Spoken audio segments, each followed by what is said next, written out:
Friend, welcome to my channel. Geography ৯-১০ অর্থাৎ নবম দশমের ভূগোলের কাট অফ বিষয়, কাট অফ নিয়ে এই ভিডিওতে আলোচনা করব। জিওগ্রাফিতে জেনারেল, এসসি এসটি এবং ইডব্লিউএস এর কাট অফ কত আসতে পারে সেই বিষয় নিয়ে আজকে এই ভিডিওতে আলোচনা করব।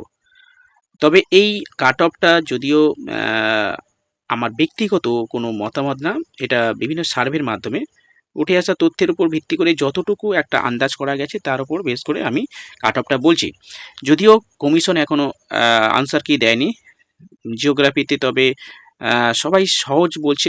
সহজ যদিও প্রশ্নটা পুরোটাই সহজ, তবে কিছু প্রশ্ন রয়েছে ট্রিকি কোশ্চেন ছিল, কিন্তু যে যাই বলুক মিনিমাম 6টা থেকে 7টা প্রশ্ন ট্রিকি ছিল এবং কম বেশি সবাই তো দুটো বা তিনটে বা দুটো একটা করে তো জানা জিনিস ভুল হয়, যেটা হয় প্রত্যেকের হয়।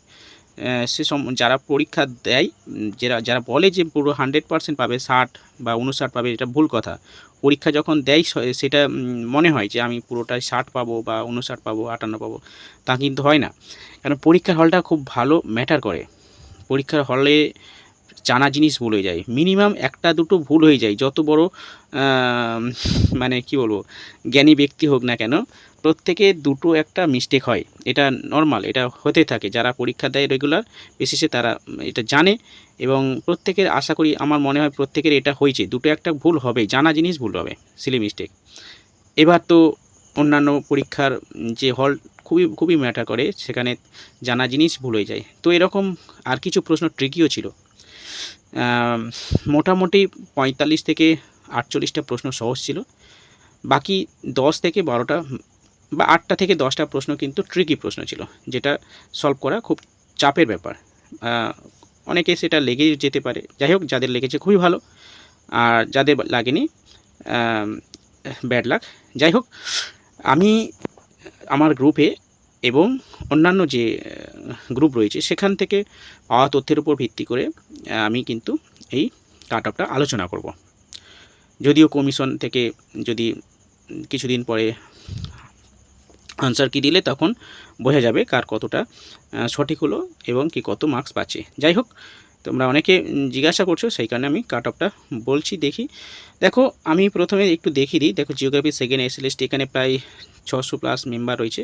যদিও সবাই ভোট দেয়নি, সেই ভোট কেমন কারা দিয়েছে একটু দেখে নিই, দেখাচ্ছি আপনাদের। দেখুন, 40 থেকে 44-এর মধ্যে 13 জন ভোট দিয়েছে। 45 থেকে 49-এর মধ্যে ভোট দিয়েছে, মানে যারা পেয়েছে আর কি 28%, মানে 28 জন 45 থেকে 49-এর মধ্যে পাচ্ছে। 50 থেকে 54-এর মধ্যে পাচ্ছে 34 জন, অর্থাৎ এই সংখ্যাটা একটু বেশি 50 থেকে 54-এর মধ্যে। 55 থেকে 57-এর মধ্যে 5 জন রয়েছে। 57 থেকে 58-এর মধ্যে রয়েছে 3 জন এবং 58 থেকে 60-এর মধ্যে রয়েছে 3 জন। তো আমরা যদি এটাকে আমরা বেস করে আলোচনা করি, তাহলে কিন্তু একটা স্যাম্পলিং আমরা ধরে নিতে পারি। স্যাম্পলিং মানে পশ্চিমবঙ্গে তো প্রচুর মানে জিওগ্রাফিতে প্রায় 20 থেকে 30 হাজার শিক্ষার্থী মানে পরীক্ষা দিয়েছে। তো এখানে এটা দেখে তো আর 20-25 হাজারের বিচার করা যাবে না, তবে একটা স্যাম্পলিং হিসাবে একটা আন্দাজ করা যেতে পারে। তো সেই আন্দাজের ওপর ভিত্তি করে এবং অন্যান্য বিভিন্ন গ্রুপ রয়েছে, সেখানেও মেম্বার রয়েছে, তাদের যে কাট অফ মানে কত পাচ্ছে সেটার উপর বেস করে আমি বলছি। দেখুন, জেনারেল কাট অফ কিন্তু 50 থেকে 55-এর মধ্যে, এই 54-এর মধ্যেই থাকবে। +-1 হেরফের হতে পারে। আবার বলছি, +-1 হেরফের হতে পারে জেনারেল কাট অফ। খুব বেশি হলে 55 যেতে পারে জেনারেল কাট অফ। 53 থেকে 55 জেনারেল কাট অফ আসবে। এসসি কাট অফ আসবে 52 থেকে 53, যদিও অনেক 3 বা 4 নম্বরে ভেরিয়েশন হবে না এখানে, কারণ এখানে কিন্তু কারণটা প্রশ্নটা তো খুবই সহজ, খুব বেশি কঠিন হয়নি তাহলে, এবং প্রশ্নের সংখ্যাও খুব বেশি না, 60টা, সেই কারণে অনেকটা বেশি ডিফারেন্স থাকবে না, খুব কাছাকাছি থাকবে, পয়েন্ট ফ্র্যাকশানেও থাকতে পারে। ওবিসি কাট অফ থাকবে 50 থেকে 51 এবং ইডব্লিউএস কাট অফ থাকবে 48 থেকে 50। প্রত্যেকটা কাট অফের +-1 ধরে রাখা যেতে পারে। কেন 53 থেকে 54 বললাম, কারণ খুব বেশি মেম্বার যারা পরীক্ষা খুব ভালো দিয়েছে, মোটামুটি 56 থেকে 58-র মধ্যে পাবে। খুব বেশি শিক্ষার্থী পাবে না, মানে ধরুন 100 থেকে 200 জন পেল, মানে 54 থেকে 60-এর মধ্যে কাছাকাছি।